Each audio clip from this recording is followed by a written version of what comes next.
The Edifice Complex podcast is brought to you by DCM, the Drawing Specialists, Tether, get smart, get tethered, Blue Rhythm Commissioning Software, and Sensor Suite, the future of intelligent buildings. Welcome to the Edifice Complex, the property design and development podcast. Let your hosts Adam Muggleton and Robert Bean keep you up with who is innovating and doing great work, perspective on the adjacent possible, and challenges to the status quo.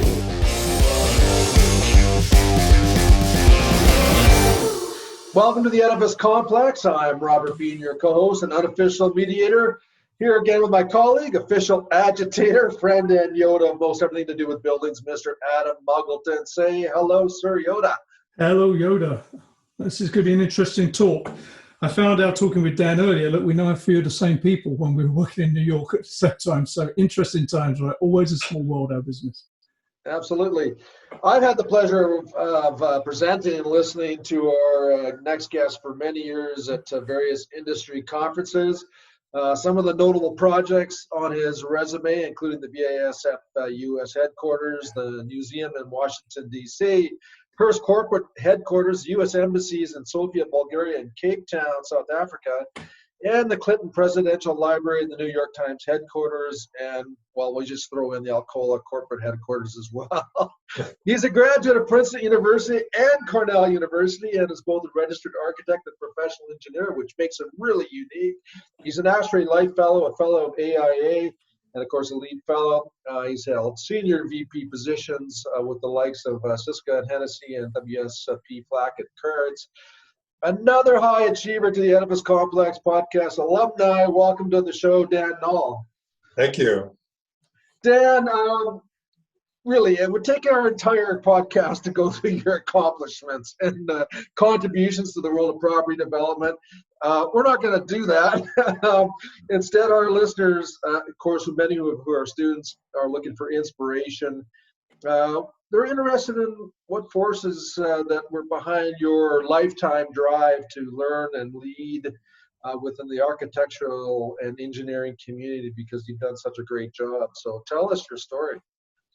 So, well, I went off to school in the Northeast in 1966, wanting to be a physics major and an astronaut. And I was very young for my age and discovered that physics was hard and wound up getting a degree in English literature. I wrestled with Uncle Sam in the form of the U.S. Navy, who had aspiration for my being on John Kerry's Swift boat in Vietnam on the Mekong River. I broke my leg skiing very badly, thus their aspirations were not fulfilled. After I did that and it became clear that I was going to get a medical discharge because of my injury, I realized that I had to figure out what I was going to do with my life. And so I spent a weekend doing that and made actually a good decision in a very short time to pursue architecture, because I liked things, putting together things, solving problems, and I liked things that I could see.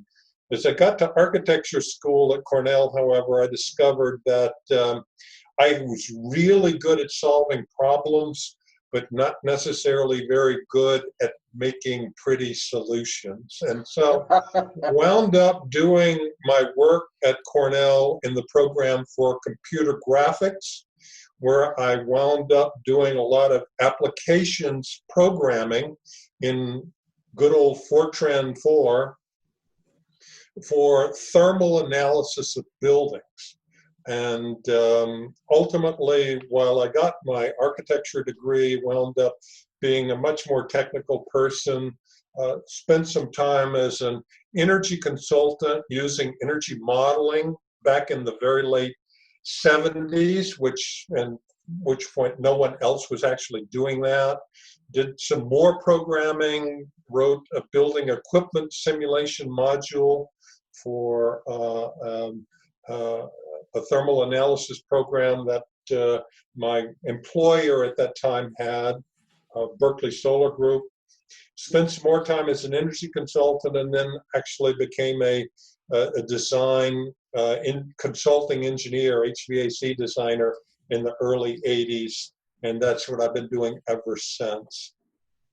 Wow. Well, that's an interesting origin story, because it's so unusual for someone to go, well, from English Lit to start with, but I take it you can write a really good memo. Lots of pathos in that. I do write fairly well. It's true. I did take that from my English degree. Well, that puts you in the 1% of engineers already. But then you then became Absolutely. a registered Totally. architect and then an engineer.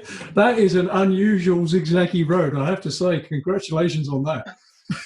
Thank you. Well, I've been very lucky that these decisions have worked out, fairly well for me. And now that I'm quote unquote retired, I find myself in a place where, once again, good fortune has presented me the opportunity to really do the kind of problem solving, creative problem solving that I love to do.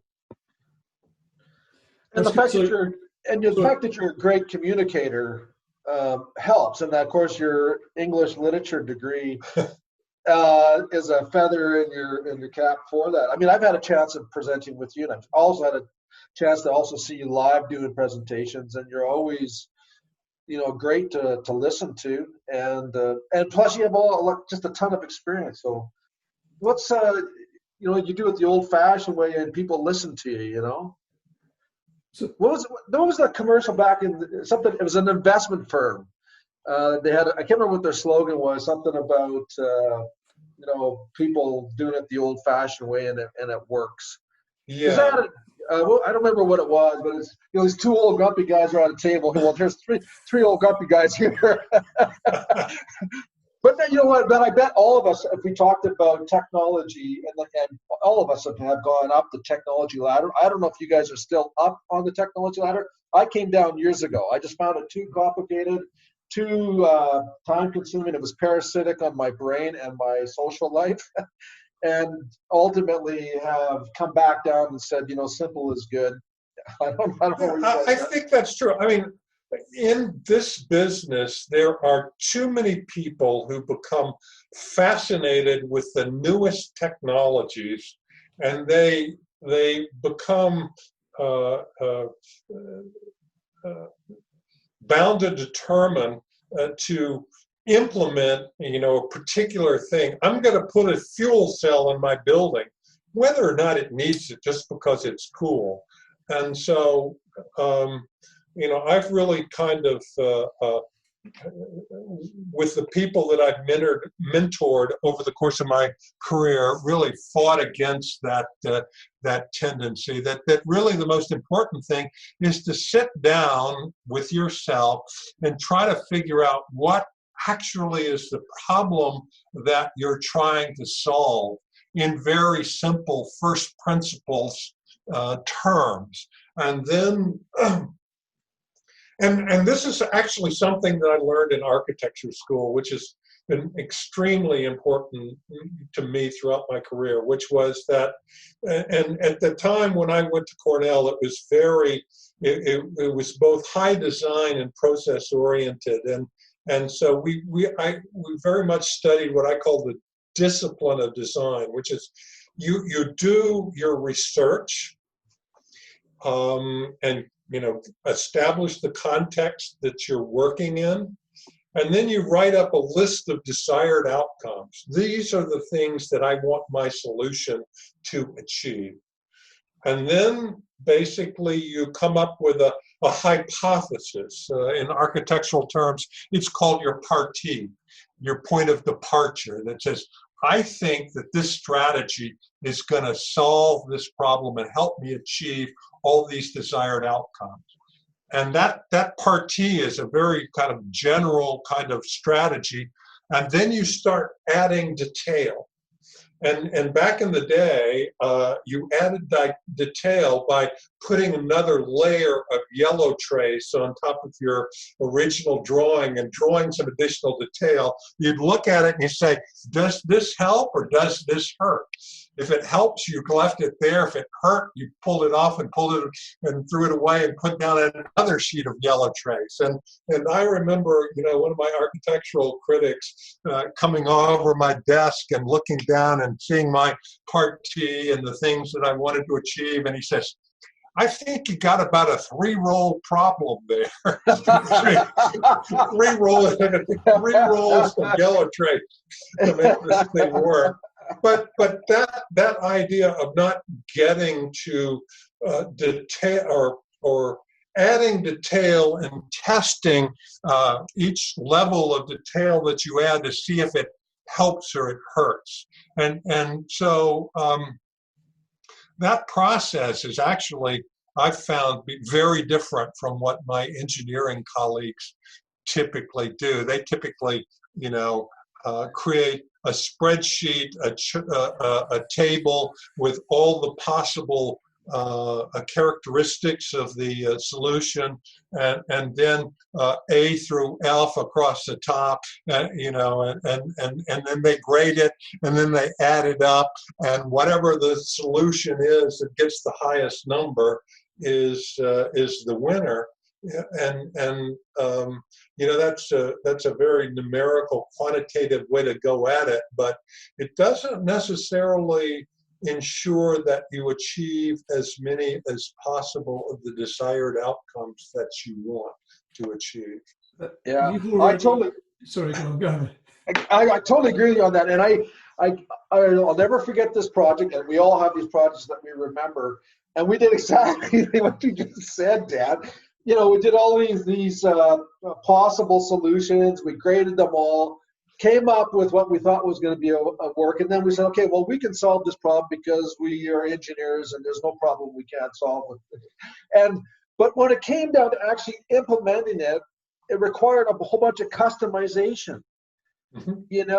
And I remember the time, I'll never forget it really, because when the prices came in, and it was a control system this was a customized control system that came in, and I'll never forget the price of the control system, because it was like 30% of the total mechanical solution. And from that day on, I said, okay, we have to actually start with standardized, off-the-shelf shit and work backwards from that. We can't keep customizing stuff because it just doesn't work. And, Adam and I were talking earlier about, because you worked, Adam, was at the JFK airport, and I don't remember the name of the company. It's one of the big control companies, and this, of course, is a multi-year project. They had 2 guys on it, right? I mean, you hit several nails squarely in the head there, Dan, when you first started, right? One, let's all agree, performative sustainability is bullshit, right? The whole gingerbread of spinning windmills, good luck with that. Yeah. What matters is fundamentals. What you're talking about control sequence, I think, is very important. And there's another part of my my technical upbringing that informs me about that, which is writing code and the idea of structured programming and the idea of creating individual subroutines that you can test. And each thing that your huge program does, or each little task is a subroutine, and you can take that out and you can input all the possible inputs and make sure that all the outputs are correct, and then you can put it on yourself and set on your shelf and say, this works, this is good. And so basically, I mean, when we I would say that, when I'm designing a concept for a system, and I've been going through a lot of this in the last year and a half, basically, I design the control sequences first. That's the thing. That's the thing that I design. I design the control sequences, and then I find the kit that goes with it. Yep. And so, for example, one of the big strategies that we're we are pursuing now is the idea that in a place that requires a lot of heating, and New York City arguably requires a lot of heating, there's no such thing as free cooling.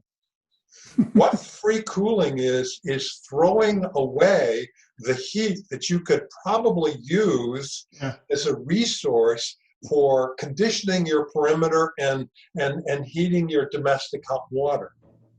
So basically, it's about recycling, right? That's what matters. Right, exactly. Yeah. So you say, okay, I've got my waterside economizer providing free heat. When it's cold enough outside that you can cool your cooling tower water down cold enough to cool your building,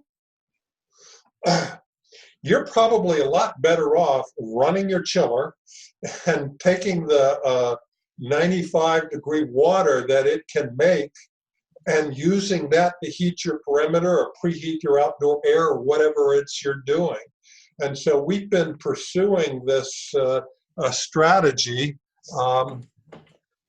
And so, we come to in order to do that, you have to determine what are all the different configurations in which your building will find itself, and what are the control responses that you have to have, to deal with that particular circumstance. The circumstance being the conjunction of occupancy and internal heat gain and required ventilation, and what's going on with the outdoors with respect to temperature and solar heat gain, etc. And so looking at 5 or 6 or 8 different circumstances and figuring out how your system is going to respond to those circumstances. And then, like I said, you go to put the kit on it. You find out some things. For example, there could be a circumstance in your building where you've got actually a very low required heating requirement, or very low heating requirement, and a large cooling requirement. And so the thing you would like to do in that circumstance is you would like to reject the heat from your chiller plant at a lower temperature so that the chiller would be more efficient. So you might want to separate out a small chiller that's going to be operating to make the 95-degree water. By the way, all of our terminal systems in these buildings that we're doing are designed to do sensible cooling with 55-degree water and all the building space heating with 95-degree water. Yeah, nice. See, and so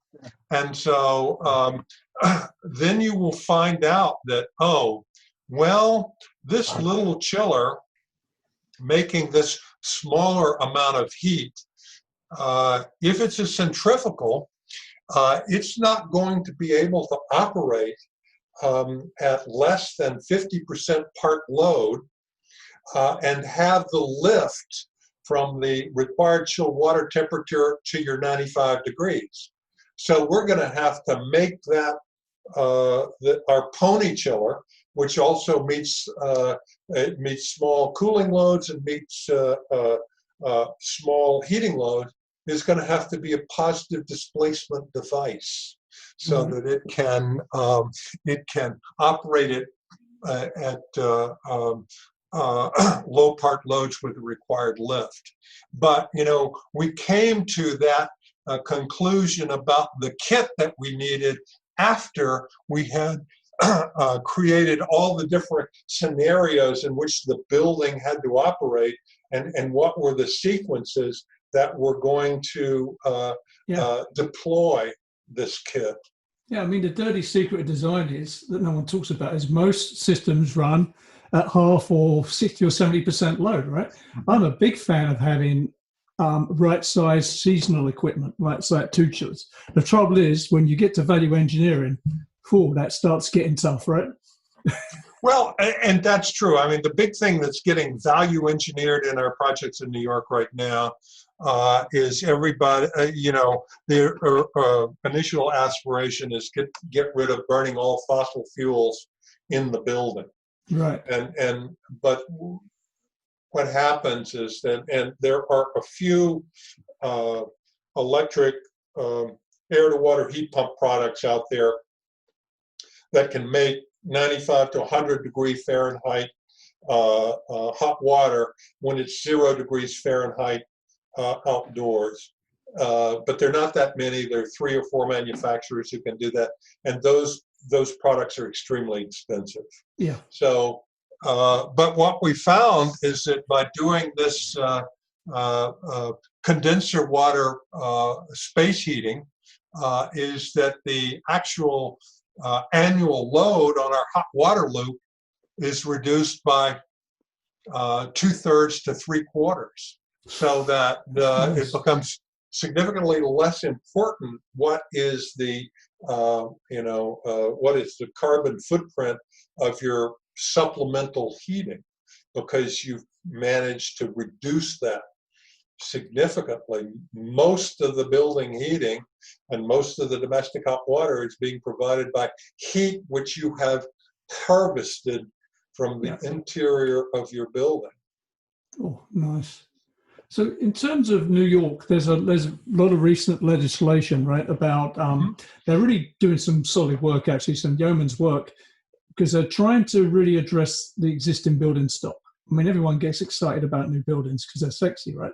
But the reality is 99% of the built environment is existing. So what's going on in New York at the moment? So New York has just passed Local Law 97, which is a carbon emissions law.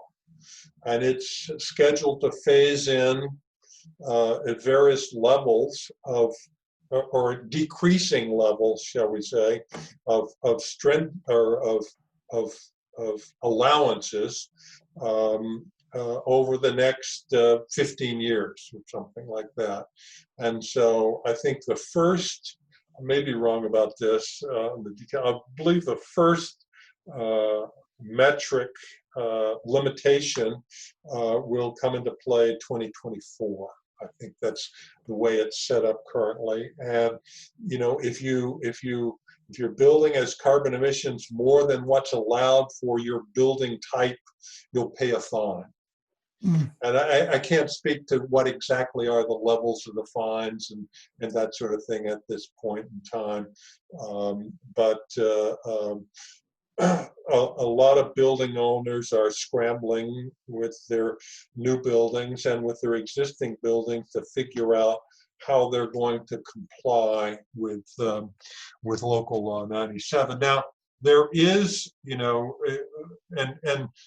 I've been working with a member of the ACEC, New York City Energy Code Committee. I've been a member of that committee for a number of years now, and we've been working with the New York City Department of Building, trying to give them advice and to help make this law better. And I think it's a pretty good law. I think my personal major disappointment with the law is that the taxonomy for the buildings is around the International Building Code occupancy groups, right? Okay, rather than the EPA building types, Energy Star building types.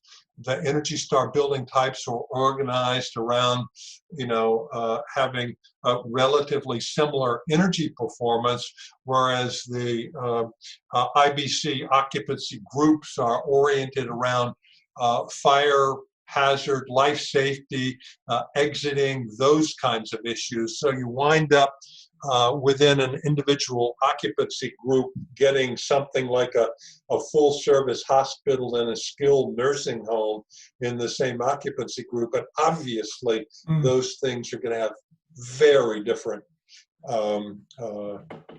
levels of energy consumption, and to put a metric on that occupancy group that applies to both of those building types, somebody's going to get a free pass, and somebody's going to be in trouble.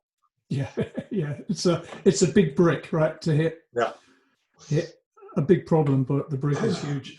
There are, going forward, there are some projections about what the carbon multipliers will be for the electric source, and that's kind of a big, that's a crapshoot, because we have a major nuke that on Long Island that we're probably going to lose. I think it's on Long Island, or maybe we've lost one on Long Island. There's one up north of the city that we're going to lose, but nuclear is projected to go out of the picture, and the question is whether or not renewables can come in to pick up the slack, shall we say.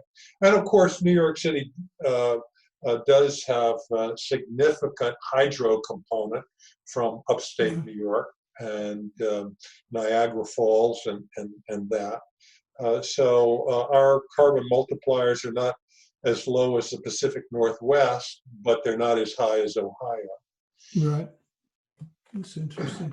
So, and the question is, are they going to come down or go up? And we don't know the answer to that. And we also, there are a lot of questions about what is going to be the impact on the grid, with buildings electrifying, because there's some incentives in the law for electrification, and that's one of the aspirations that some of these new projects have, to become entirely, at least on site, fossil fuel free, realizing that they're getting the benefit of fossil fuel energy through their electric supply to some extent.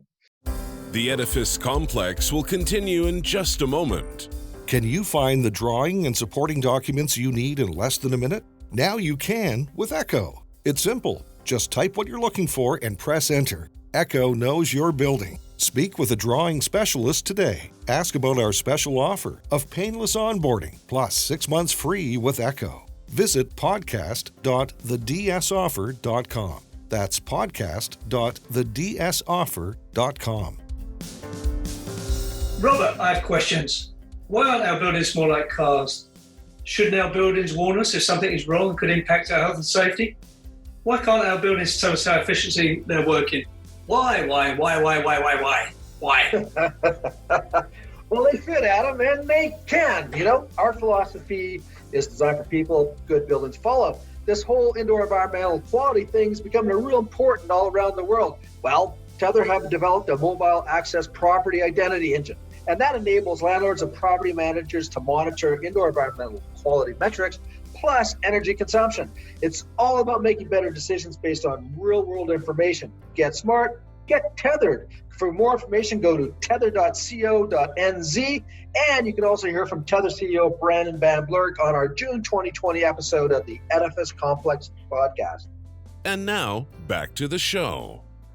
Yeah, Dan, your strategy, though, with in terms of the low temperature heating, high temperature cooling, falls really nicely with that source, doesn't it? I mean, if you're using the electrical as opposed to combustion, yes, the efficiencies that you're getting because of your choice of the heat terminal unit, it's a perfect marriage. And we talk about that as being exergy analysis. Yes. Right.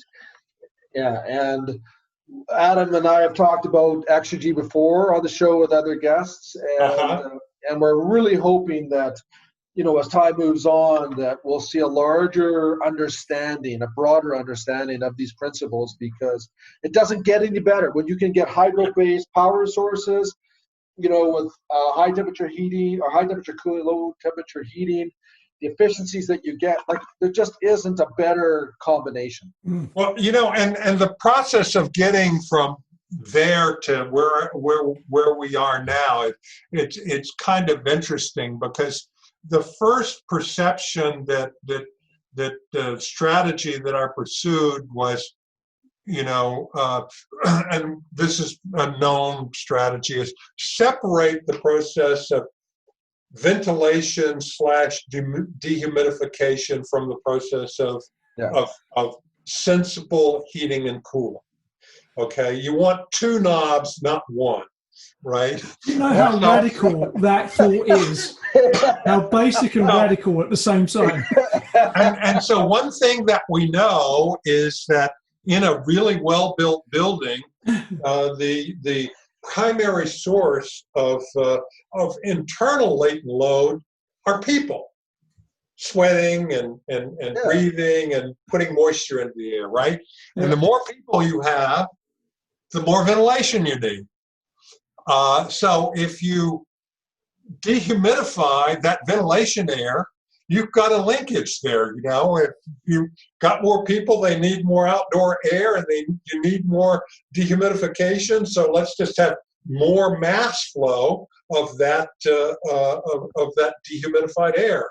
So in order to get to that dehumidification, we need something really cold, right?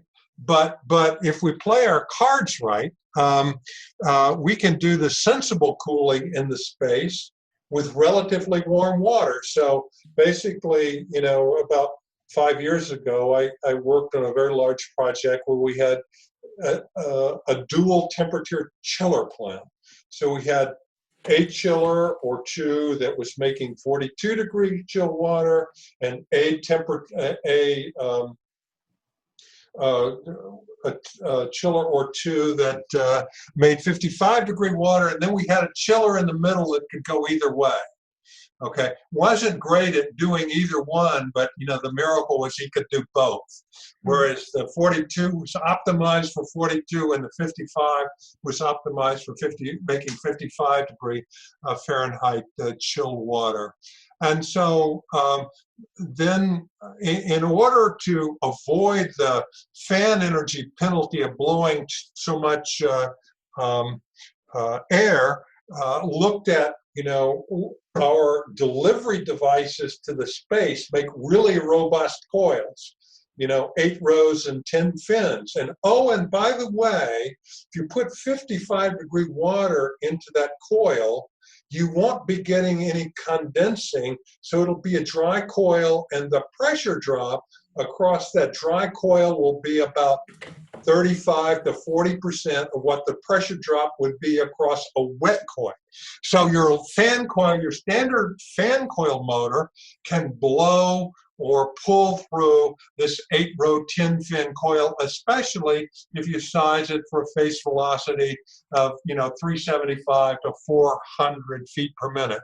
So we went with that, and then that was the solution for a while. And then it occurred, either to me or somebody I was talking to, that 8-row 10-fin, if you were doing heating and you were going to limit yourself to 90-degree Fahrenheit air for doing your heating, because you don't want stratification, you need the air to roll the room, as it were, you could make that 90-degree hot air with 95-degree hot water. And hey, guess what? Your chiller normally makes 95-degree hot water. And that was how that came about. And we've been, working on that and refining that sort of concept for the last, year and a half, 2 years, and various little permutations of it. And, to the point where, this philosophy is that when it's at all cold outside, your internal heat gain is a resource that you need to utilize rather than throw away. And you only throw it away, when you don't need any heat. And by the way, if you need domestic hot water, you ought to get that from from it, from your internal heat gain also. You can always do that. And anyway, that's kind of the thing that we're pursuing, and now we're branching out and trying to look at that in laboratory, a laboratory occupancy. Take it beyond the office building, and take it to the laboratory.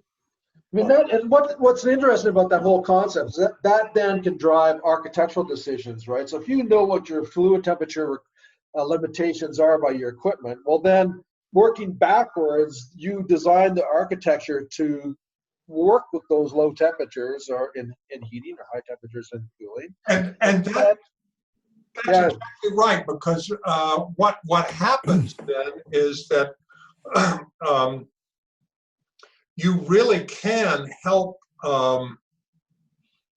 offset the additional first cost of building envelopes, not only by energy saving, but also by very significant reductions in the size of your supplemental heating plant. Yeah. Yep. Okay. Because basically, we get back to this, this concept that we talk about in passive house, the building balance point temperature, right? And so that's a kind of a squirrely concept, because that building doesn't actually have a single balance point temperature. It has a range depending upon all kinds of things that are going on. But just as a sort of a metaphor, you lower this thing, and that means that your internal heat resource is even more effective. You reduce by even more the need for any supplemental heat. I mean, you're talking about the two principles of reduce and reclaim, right? Always in any design, that should be an objective. Yes. Interesting. See, this sounds so fundamental and basic to someone who's not in our industry, but what you're saying here is basic heresy in most design offices, right? Yeah, totally. Well, yes. Totally. I mean, one of the things that it's helped me to reconcile, actually, so a conflict that I've been aware of for many, many years with regard to HVAC design is the conflict between free cooling and transport energy. A lot of people don't realize it, but a significant end-use component of building energy consumption is the amount of energy it takes you to move energy around in the building. Yeah. Because where you create the heat is not where you use the heat, and where you create the cooling is not where you use the cooling, and you have to use energy to move what you've created from its source to where you're going to use it. And if you do a little bit of math, you'll find out that to move, let's say, 1 unit of heating or cooling from a source to an end use using air takes anywhere from 4 to 10 times as much energy as it takes to move that same unit of energy using water. Yeah. You're just speaking, but this is just triggering me. I used to talk about this in my presentations. What's the primary Adam's reason for drooling. that? Look. The primary reason for that is that the specific heat of water is 5 times the Yes, the specific heat capacity of water is just awesome, right? This is there you why. go. So Take a school, right? What's wrong with Dallas and radiant it all heating? goes back to first principles, Yeah, and so, totally. but the problem is that if you want to do free cooling, and for years and years and years, free cooling was the thing. This is the thing you got to do, free cooling, right? That's a hell of a lot harder to do with a water system than it is with an air system. Because with an air system, all you got to do is just throw away a bunch of air from inside your building and pull in a bunch of air from outside the building. Whether you do that through a window or for a complex set of dampers for an airside economizer, different ways to do it. But the thing is, when you start thinking about the internal heat gain of the building as a potential resource, then that conflict kind of goes away. You're moving everything around with water, and free cooling merely happens when, frankly, most of the time when free cooling would be applicable, you can use that heat for something in the building, and you don't even need to throw the heat away.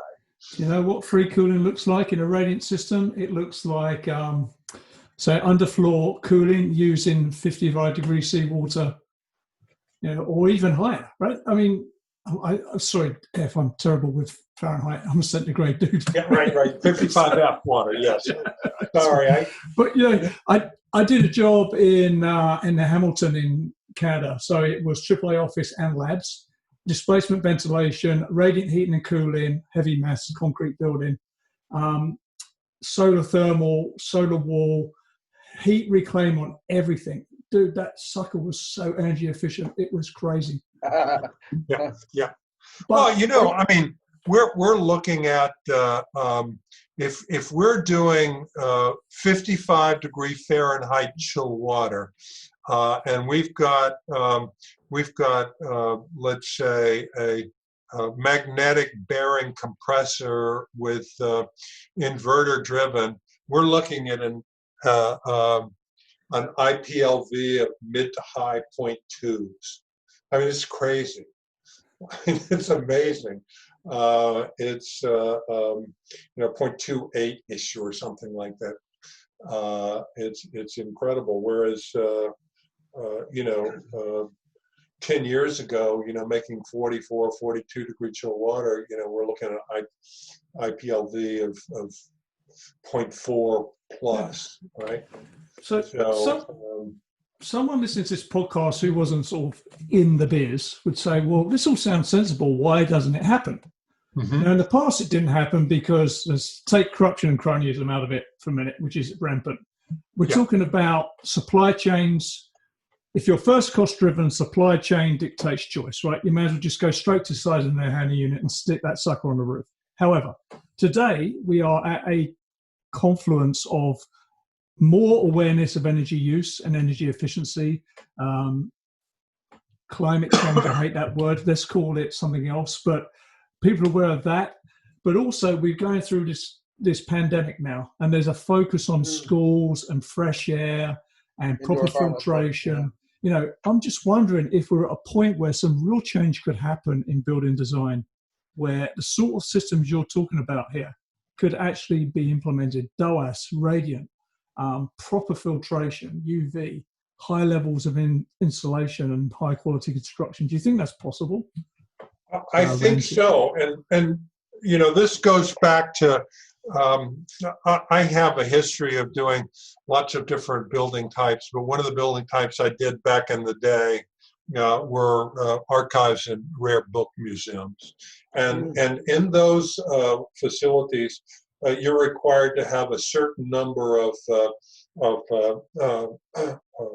a certain rate of turnover across the filters. Yeah. Okay, and you've got HEPA filters and likely also, if it's an archival vault, you've got gas phase filters that take out NOx, SOx, VOx, and also ozone.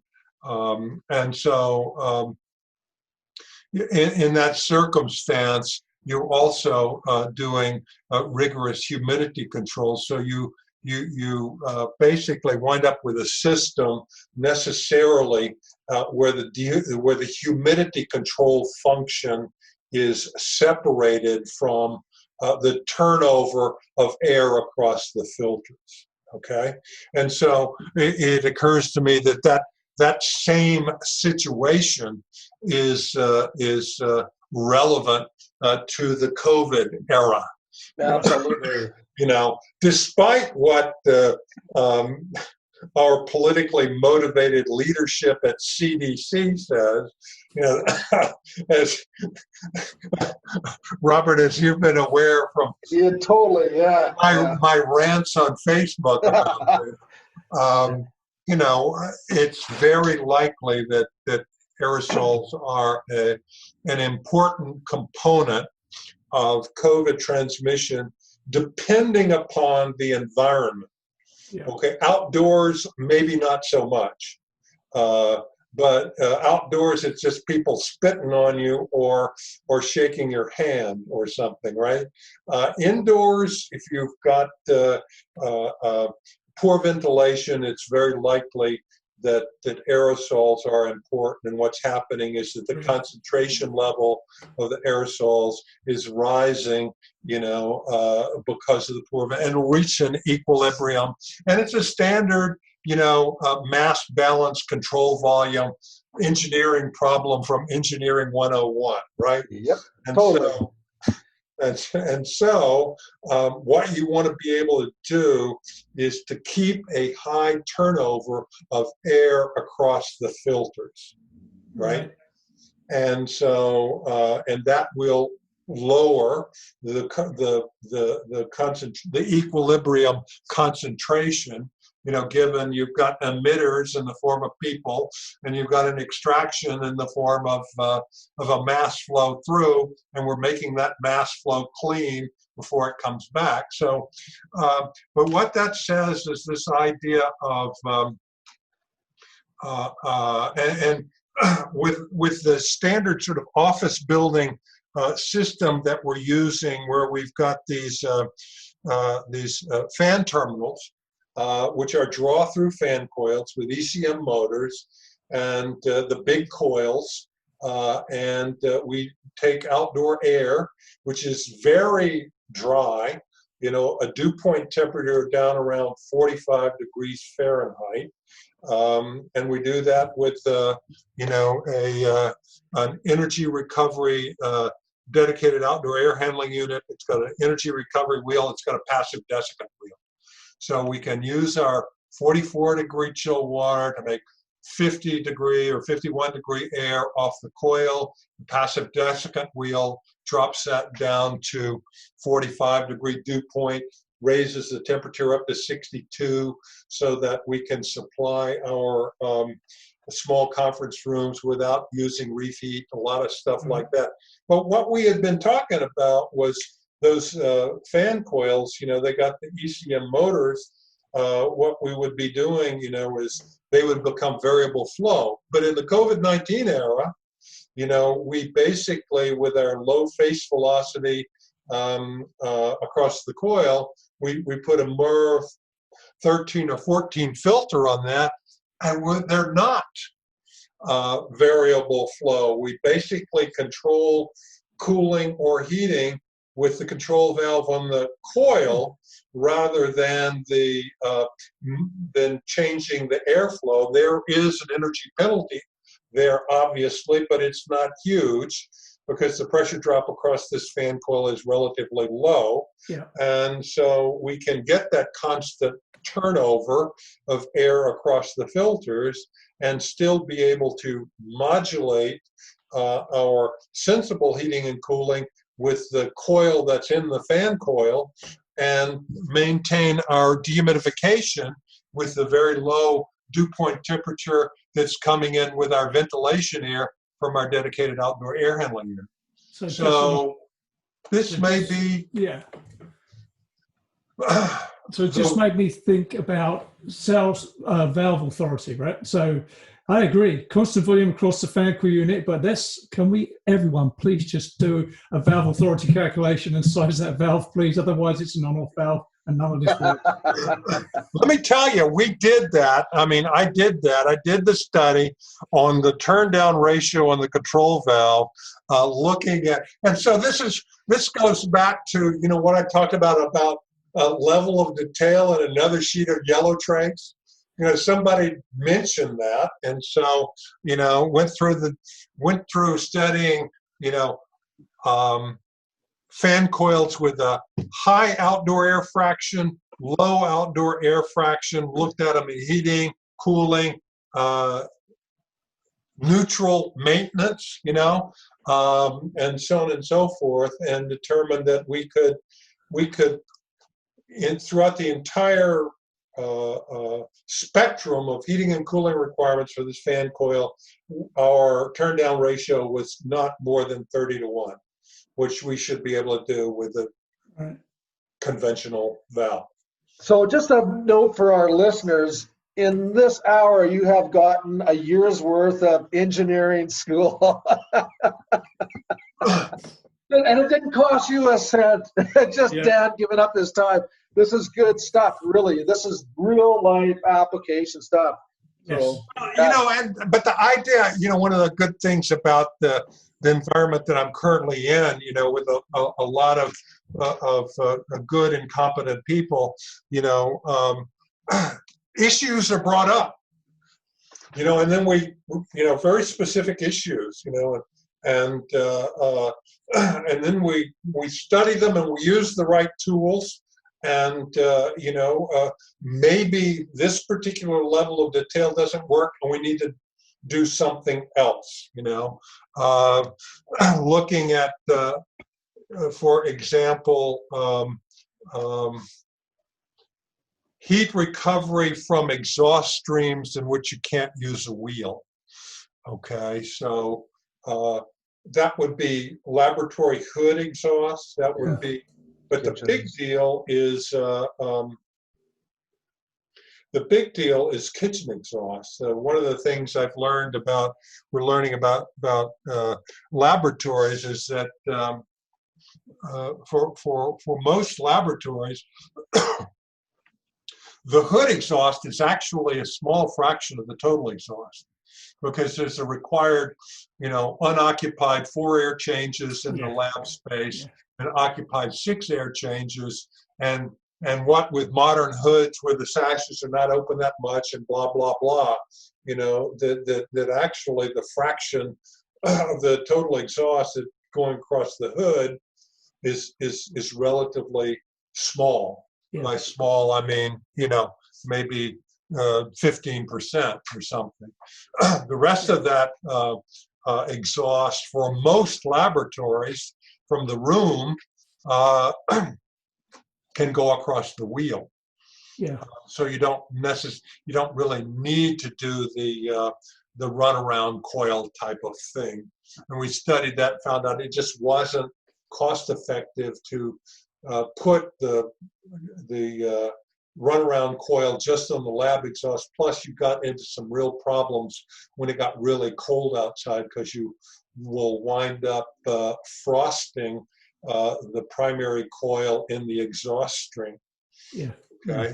So because you get this supply air coming in at 15 degrees Fahrenheit, then the water, the circulating fluid, is going to be below freezing, and you'll wind up frosting your primary coil, which you don't want to. But for kitchens, that's a big deal. And doing our study, we think it's pretty easy to achieve 50 to 55% recovery efficiency on a runaround coil. We need to be on the primary side, which is the exhaust side. We need to be downstream of our electrostatic precipitator. Otherwise, our coil becomes not a coil, but a chunk of grease. I'm a big fan of heat pipe recovery because it's low maintenance, right? The problem with wheels is they don't get maintained that well, you got to pump. That's all you got. You got to pump. If you're worried about it, you can put a washdown cycle on. I wouldn't recommend doing it without an electrostatic air cleaner upstream of the coil. But with that, even that, if you're still worried, you can put down you can put a relatively inexpensive washdown cycle just to clean the coil and from time to time. Cool. So we're coming up on the hour. We try to keep it to an hour. So we're going to ask you some rapid fire questions here. Okay. I'll go first. So what advice would you give to a young graduate? Think of someone who's just graduated their mechanical engineering degree. They've just come out of NYU. They've been told at NYU they're masters of the universe, they're the cleverest people in the world. And what advice would you give them going into our business? We're presuming that they've decided they want to go into our industry. Yeah, I know that's a bit of a stretch, but let's go with that. Right. Well, I think it's very important, early on to get as broad an experience as you possibly can. And, I think about the things that, that have informed my career. And, there are a wide range of things, being able to get out into the field and see stuff is important. Yes. Yeah. On the other hand, actually, one thing that was, and I don't think most people would have the opportunity to do this anymore, but writing code for building modeling was extremely important to my understanding of just what's going on, inside of different pieces of equipment and what's going on. The whole, idea of doing mass balances and things like that.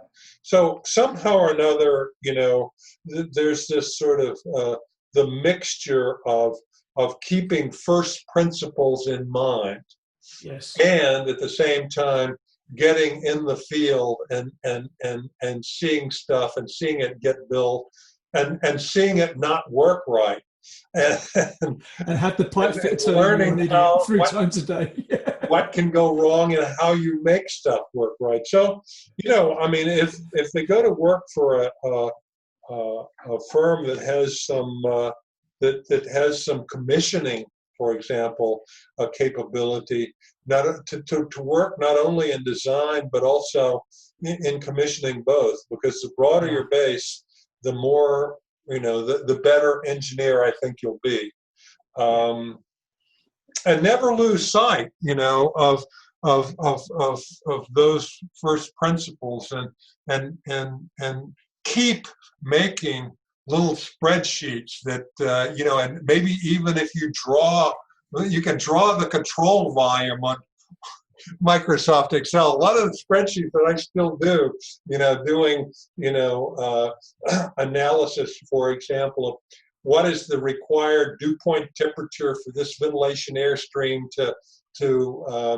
keep, maintain, 74 degrees Fahrenheit, 50% relative humidity, in the top floor of this building, which is 1,200 feet tall. So when I do that spreadsheet that does that calculation, I draw the building to do my stack pressure calculation.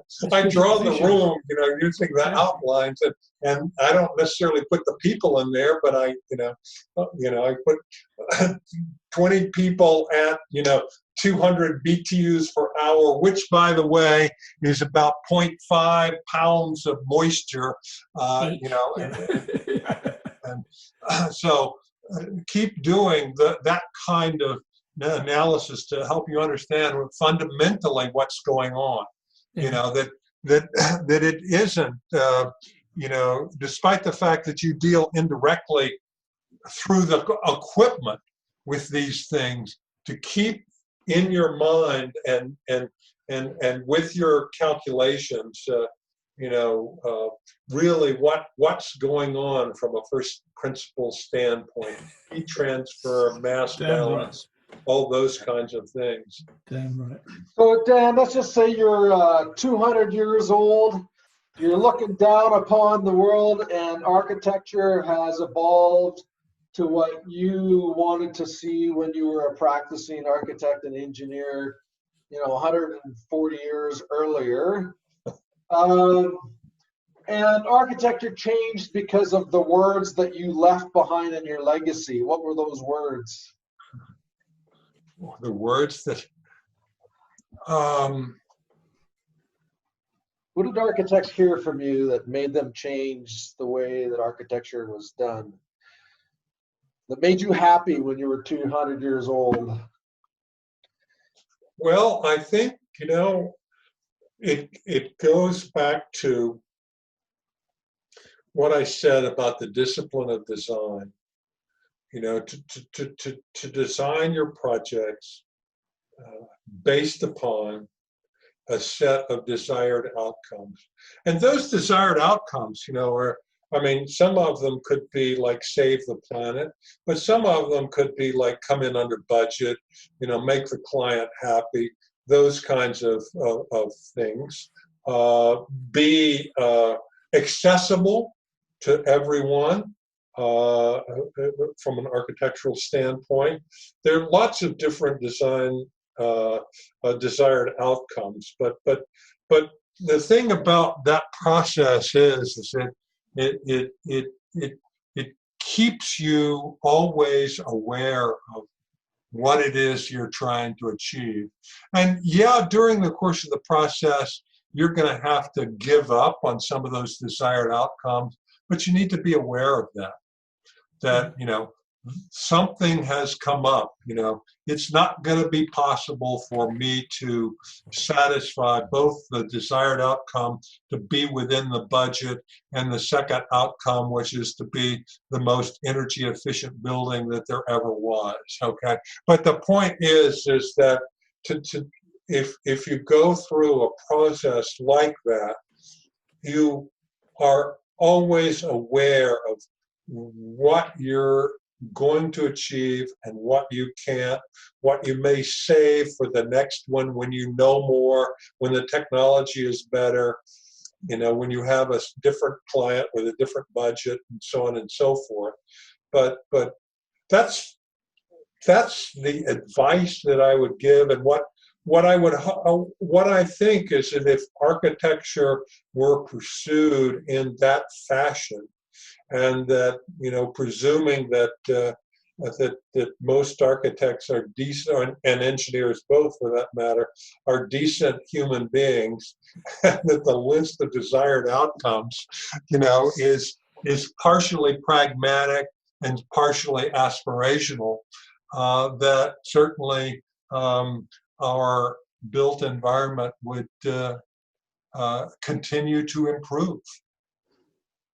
Sounds like a beginnings of a commencement speech. Yeah. Do you know what? And if I was going to get that down to a hashtag, we got to start a design movement called outcome-based design. Yes, there you go. Trademark, Dan. I think there actually already is in the healthcare area. There is a thing like that, but it looks more on the it looks more on achieved real outcomes, and then factoring tactics into the design. But basically, this is these outcomes are really more general guides to the whole design, rather than just specific solutions for, let's say, surgical suites or something like that. You got to keep the macro in mind, right? You got to keep the objective in mind. Yeah. So these desired outcomes, for the whole building, and then as we go forward, we can get to, another layer of yellow trace, another level of detail, and determine whether or not that works. And part of the criteria now for determining whether or not that works is from this outcome-based design sort of idea. Oh yeah, we could do this, but when this guy over here tried it, it didn't work at all. So let's throw this sheet away and put on a new one. Yeah, good times, man. All right, Dan. Well, look, we'll wrap it up here. Thank you very much for coming on. Yeah, Dan, you're the university lecturer and college lecturer I needed when I was in school, right? Someone who could because I'm a visual guy, and you're clearly visual by the way you talk about doing drawings on spreadsheets, and that's what's missing. There's too many professors in engineering school are all about their book and how clever they are, and they can't bring it to the real world, right? They can't bring you that macro real world example. And that's what's missing. There's a gap in the education market here for people like yourself to be teaching graduates or undergraduates this stuff. The Edifice Complex will continue in just a moment. Adam, it's time to thank some people who are on our side. Blue Rhythm Commissioning Software. Blue Rhythm is the commissioning software I've been looking for. Most projects I consult on suffer from poor information and document management. Frankly, it's just chaos out there. Blue Rhythm removes this chaos. It is a secure, always available cloud solution designed to work on any computer, tablet, or smartphone. Their Android and iOS apps allow seamless transition between online and offline work. But what I like most about Blue Rhythm is their painless and fast onboarding process. Our team will bring all your existing forms and checklists into Blue Rhythm for you, or you can use or adapt their pre-built, pre-functional and functional performance test sheet templates. But it's more than that. It enables collaboration, automation, and easy planning and project management for all your projects. Blue Rhythm provides amazing support from a team that really understands your industry. To find out more, go to bluerhythm.com or call country code +1 612 460 8305. Also, you can hear from Blue Rhythm President Andy Martin on episode 26 of the Edifice Complex podcast. Robert, we there yet? I'm bored. Adam, I know it's hard to believe, but the future has finally arrived in Canada. How's that then? Well, smart remote building and equipment management is now available from Sensor Suite. Go on. Sensor Suite, yep, they're an innovator in smart building technology. We like them. They can monitor, control, and optimize anything in your building, saving you time and energy. You mean Sensor Suite are moving Canadian buildings into the 21st century? Yeah, I know, another hard thing to believe, but they're doing it, and they're saving owners money with efficiency gains. Okay, I'm in. How do I find out more? Got to go to sensorsuite.com or call 1-855-773-6767. And also check out the July 2020 episode of the Edifice Complex podcast and listen to Sensor Suite CEO Glenn Spry. And now, back to the show. So, Dan, well, I really enjoyed that. You know, he's the college lecturer I had dreamed of having, but didn't really have. Yeah, right. He brings, the lens that he looks through, you know, from his education and as an English grad and then architectural and then engineering and then developing the practical skills that you have by getting your hands dirty. Like he talked about later on about getting out in the field, you know, working. If you can't get a job with a commissioning agent or an engineering firm that does commissioning because, well, as a commissioner, that's where the rubber hits the road, right? That's where you find out what really works, mate.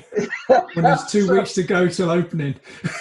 Right? And everybody's screaming about the overruns and about opening up and, you know, maybe there's penalty clauses and it's high pressure shit. But that's when you're converting concepts and theories into actual real working shit, and then you're seeing if the math works.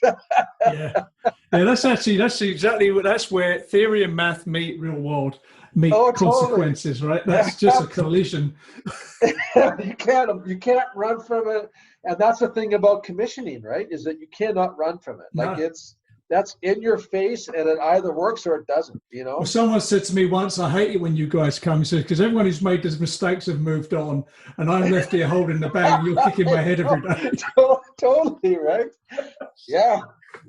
But there's a huge amount of joy in that too, though. When we would go to commission a job that we engineered, right, where that was part of our requirement, and, you know, so you're sitting in your office for months at a time, you know, doing all of the conceptual stuff and then converting that into math and the numbers, and then you're coming up with, you know, concept schematics, and then you're doing the velocity calculations and temperature, and you're doing the log mean temperature stuff and efficient. You're doing all that shit.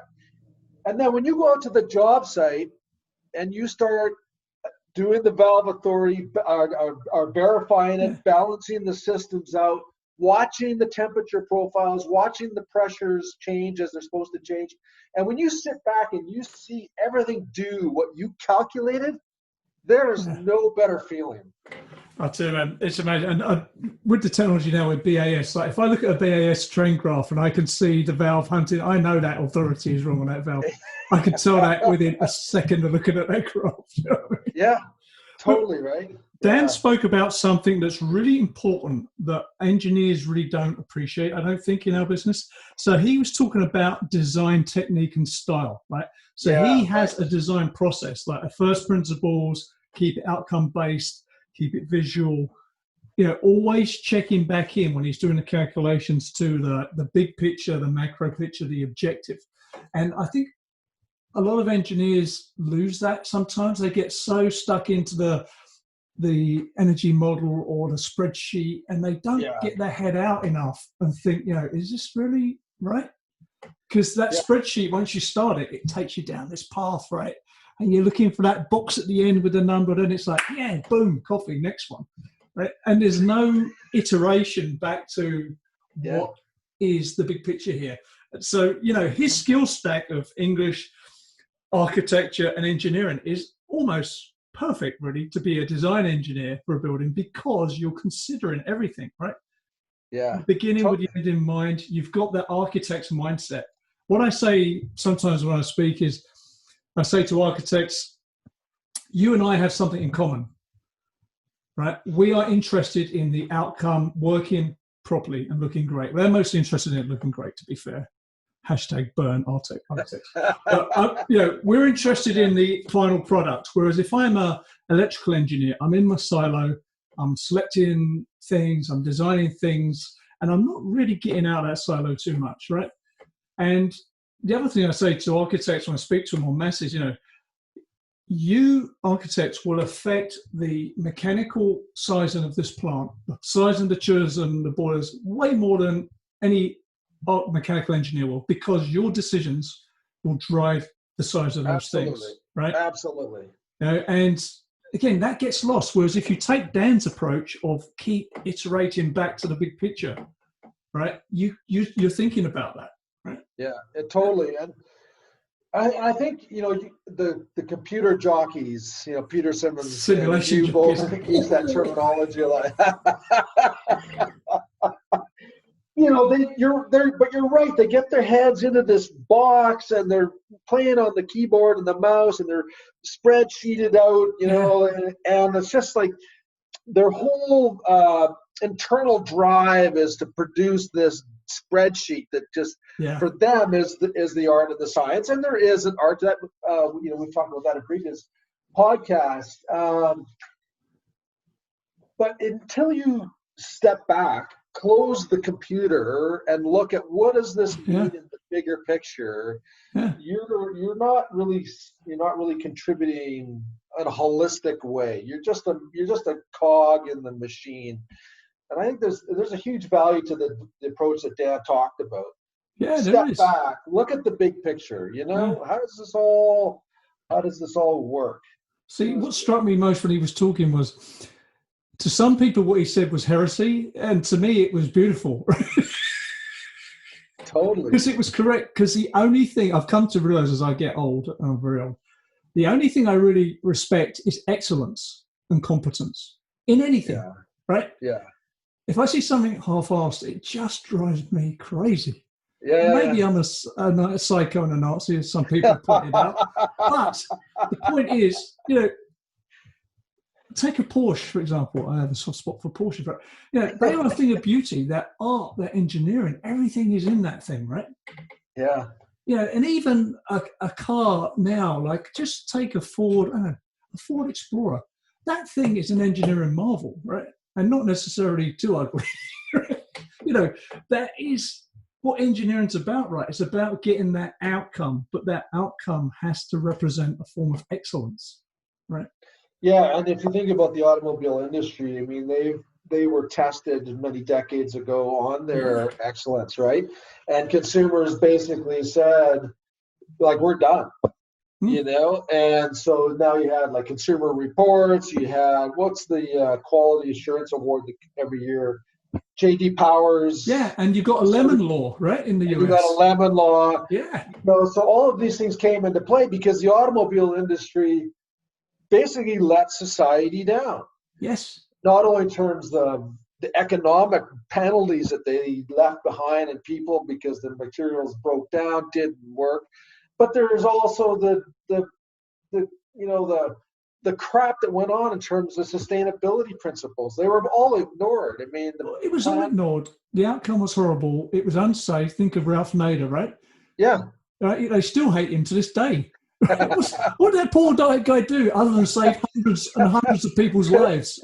Right, and we don't really have that yet for buildings, No. And we really, it's got to, and I don't know where this happens, Adam. I mean, we've talked about this in the past, but the building industry somehow exists in its own world. It's in a vacuum. Immune, it's in a vacuum, and it's immune from society pressure to improve. And somehow we have to break those walls down where society can pass judgment, give ratings, and send a message to the world of property development that we're done. We're fed up. This is bullshit. The only real power in today's world is aggregate consumer disobedience. So if people stop buying shitty new houses, you know what? Shitty new houses will not be built. Yeah, I know, but that's hard, right? Yep. In a growing population, in an economy that's driven by growth and growing immigration, which is really important to the economy, it's hard. But somehow there needs to be a consumer rebellion or a builder-user rebellion on aggregate to make a change. I don't know how to do that. Maybe we should start a resistance, #resistance. Well, maybe. I mean, to some degree, New York, because you asked the question from Dan about Local Law 97, that's part of it, part of the change that's necessary. And, reducing carbon emissions, looking at sources of power and the building performance and ultimately the heat terminal units that are used in the mechanical system. So that's definitely part of it. And what's cool about that, again, going back to the principles of design, but there's a guy that can talk about these macro things, and then all of a sudden he's talking about 8-row 10-fin coils. How many architects can do that? He understands. Yeah, so that's the cool thing about Dan is that, but again, he uses the terminology broad experience. Yes.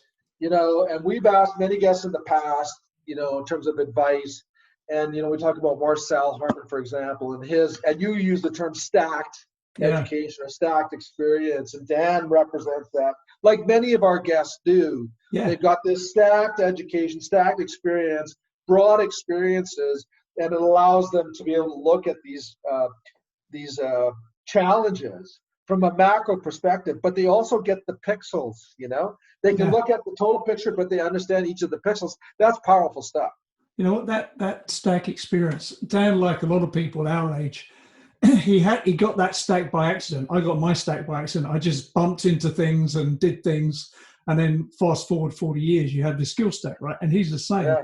Maybe there needs to be a strategy to try and make that stack more deliberate and planned for. As a graduate, you could say to someone, look, right, you've got the engineering degree, great, you're going to get your PE, that's awesome, right? But then why don't you try and stack on this, and this over a period of 10 to 15 years, right? And you will come out of that a well-rounded performer. Adam, I just had this idea. How many do you think of our past guests, maybe if our past guests are listening, where we could get up on a roundtable discussion in front of a Princeton University or Cornell or Waterloo or BCIT, and as grumpy old men and women talk about the importance of the stack effects. And we sit there with all of our wisdom and knowledge about, because a lot of this, what you're talking about, if you have a good mentor, they will look at, and one of the things, and both you and I have had really good mentors, and a good mentor is not a flash in the pan. They're interested in your lifetime career. Yeah, they're going to guide you. They're going to guide you. They'll always be there, and I've been incredibly fortunate in my own career to always have mentors who have always been interested in my life, in my career, in my family, all of that type of stuff. You can't put a dollar figure on that. No, I mean, if you was a graduate and you worked under Dan for 2 years, it'd be the luckiest 2 years of your life. You just wouldn't know it, right? Yeah. At the time, you'd just be hating it. But, you hit the nail right on the head, you know. Yeah. I think both of us have had this experience when we're in the thick of things, we're not really aware of what we're actually learning and the value of that learning, right? And what it means to have somebody over top of you mentoring and guiding you. But when you come through that kind of stuff and you look back, you go, wow, what was that worth? Yeah, exactly, man. It's like buds for engineers, right? 2 years with Dan. Yeah. Totally, man, right? There's businesses in these ideas, but anyway, my brain is hurting, so we should wind up for now. I love that. You've been listening to the Edifice Complex podcast with Adam Muggleton and Robert Bean. To access show notes for this episode, visit edificecomplexpodcast.com. If you have enjoyed this podcast, please leave us a review on iTunes. See you next time.